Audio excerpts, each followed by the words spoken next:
A startup just claimed it killed the bottleneck that has crippled every large language model for nearly a decade.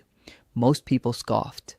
The claim was vague, the details were thin, and the AI world has heard wild promises before. Then they started showing receipts.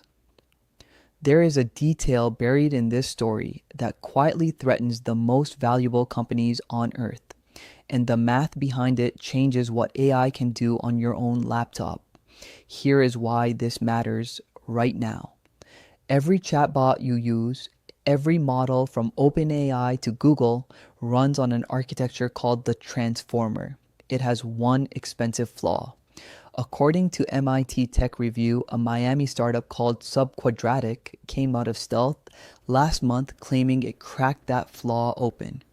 The key players: a small team in Florida versus the entire $1 trillion AI establishment. Most experts rolled their eyes. The number that stopped me cold is coming up. So, what is the actual bottleneck?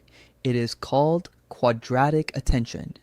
When a transformer reads text, every word has to compare itself to every other word. Double the input and the work doesn't double, it quadruples. Push to 10 times the length and the cost explodes 100-fold. That single fact is why ChatGPT forgets the start of long conversations.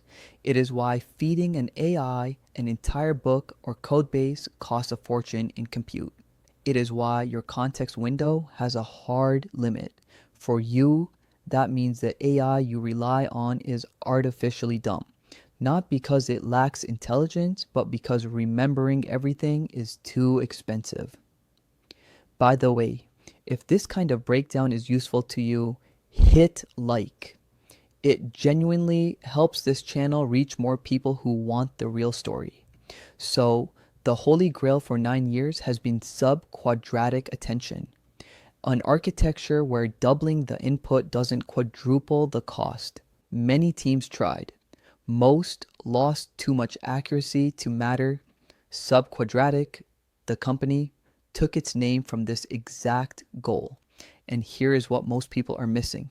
They claim they didn't just shave the cost down, they claim they did it without the usual trade-off. Now let's talk about why the skepticism was so brutal. The AI research world is littered with subquadratic attempts: Mamba, RWKV, linear attention, performers. Each one promised to escape the quadratic trap, and each one paid a tax somewhere.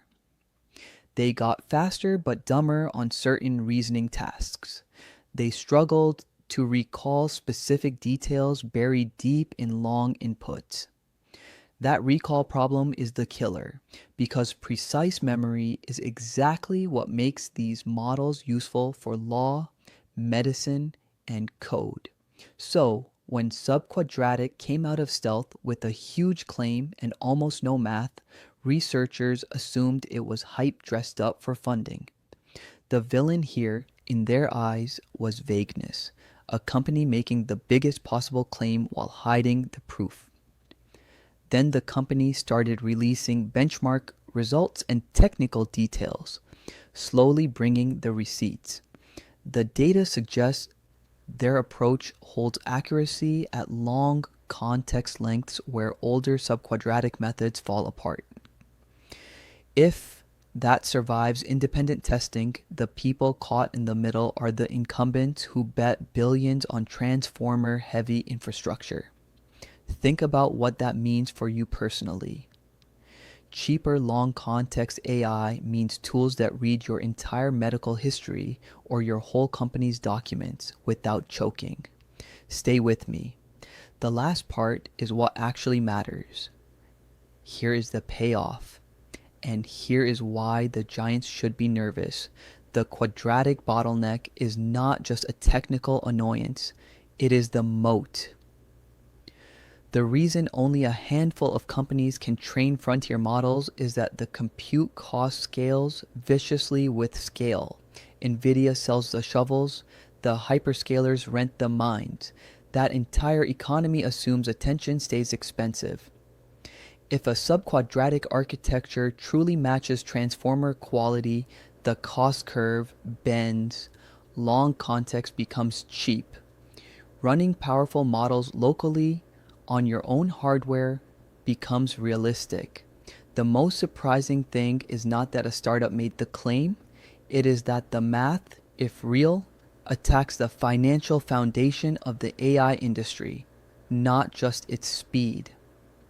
My prediction: within 18 months, at least one major lab quietly adopts a subquadratic component into its flagship model and markets it as a longer context window. They will not credit the bottleneck. They will just ship it. Before I go, here is your tech tip of the day. If you work with long documents and AI, stop pasting raw text and start chunking with overlap. Why it matters: models lose precision at the edges of each chunk, so information that lands on a boundary gets mangled. Here is how. Split your text into chunks of, say, 1,000 tokens, but make each chunk overlap the previous one by about 150 tokens. In Python, you slide your window forward by chunk size minus overlap. That overlap preserves context across the seams, so a sentence cut in half still appears whole in the next piece. Your retrieval accuracy jumps immediately, and you stop losing facts that sit at the edges. That is your tip for today.